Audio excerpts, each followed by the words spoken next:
또 누구든지 내 이름으로 이런 어린아이 하나를 영접하면 곧 나를 영접함이니 누구든지 나를 믿는 이 작은 자 중 하나를 실족하게 하면 차라리 연자맷돌이 그 목에 달려서 깊은 바다에 빠뜨려지는 것이 나으니라.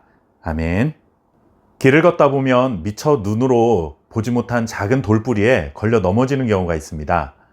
사실 우리 몸집에 비하면 우리를 넘어지게 만든 그 돌뿌리는 정말 작은 것에 불과합니다. 어떻게 생각해보면 자존심 상하는 일이 될 수도 있겠죠.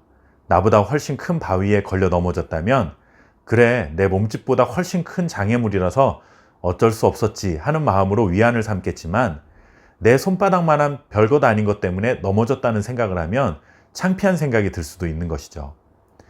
우리는 일반적으로 작은 것을 대수롭지 않게 생각하는 경향이 있습니다. 에이, 이쯤이야 하는 생각으로 안일하게 대처하다가 큰 어려움을 만나본 경험이 있으실 것입니다. 댐에 나 있는 작은 구멍 하나를 이쯤이야 하고 방치했다가는 시간이 지난 후에 그 작은 구멍을 시작으로 댐 전체에 균열이 생겨서 댐이 무너질 수 있다는 교훈을 잘 새겨야 합니다. 오늘 주님의 말씀은 이와 같은 교훈을 전해줍니다. 예수님께서 제자들에게 두 가지 말씀을 전해주셨습니다. 하나는 어린아이를 영접하면 그것은 곧 주님을 영접하는 것과 같다라는 말씀입니다. 여기서 주님이 어린아이라고 하신 것은 존재감이 크지 않은 사람이라는 의미입니다.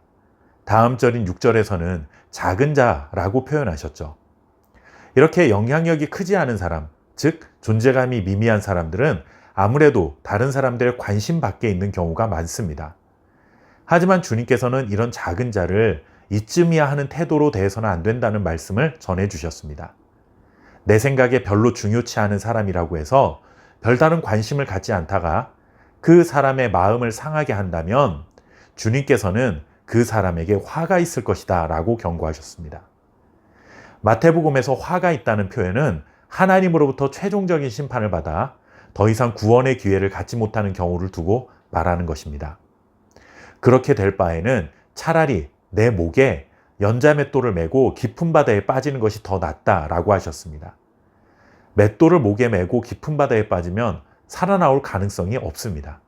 하지만 그렇게 바다에 빠졌을 때는 혹시라도 누가 발견하고 구원해 줄 수 있는 기회가 있겠지만 한 영혼을 넘어지게 만든 사람은 하나님으로부터 최종 심판을 받아 더 이상 구원의 기회를 얻을 수 없기 때문에 차라리 연자맷돌을 목에 메고 깊은 바다에 빠지는 것이 낫다라고 하신 것입니다. 사람들이 무시할 수 있는 작은 자에 대한 중요성을 알려주신 것입니다. 이어서 주님은 다시 한번 작은 것, 사소한 것의 중요성을 가르쳐 주셨습니다. 이번에는 손이나 발이 범죄하게 하면 찍어버리고 눈이 범죄하게 하면 눈을 뽑아버리라 하는 굉장히 무서운 말씀을 하셨습니다. 이것은 정말 우리의 손과 발을 자르고 눈을 뽑으라는 명령은 아닙니다.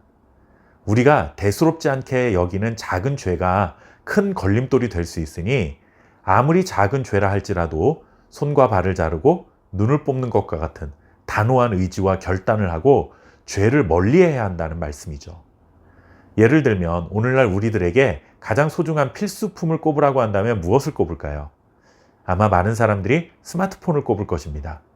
스마트폰 하나만 있으면 전화나 문자와 같은 통신 서비스는 물론이고 컴퓨터가 있어야 할 수 있는 일들도 거의 대부분 처리할 수 있고 결제도 하고 신분도 확인하고 교통시설도 이용할 수 있는 그야말로 만능 키입니다.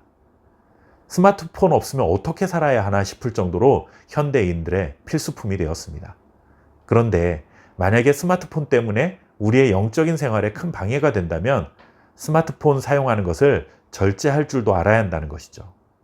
스마트폰 자체가 죄다, 악이다 라는 것이 아니라 그것 때문에 하나님과의 교제가 무너지고 신앙생활에 악영향을 미친다고 한다면 아무리 불편해도 스마트폰을 내 손에서 내려놓아야 한다는 것입니다. 이렇듯 우리가 작은 것이라고 이쯤이야 하고 넘기는 것들로 인해 우리의 영적 안전이 위험해질 수 있다는 것을 알아야 합니다.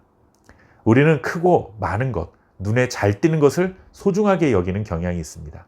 하지만 오히려 눈에 띄지 않는 작은 것이 우리의 삶을 무너뜨리는 장애물이 될 수 있음을 기억하고 크기와 양에 상관없이 정말 소중한 것에 우선순위를 두고 살아갈 수 있는 지혜로운 저와 여러분 될 수 있기를 바랍니다.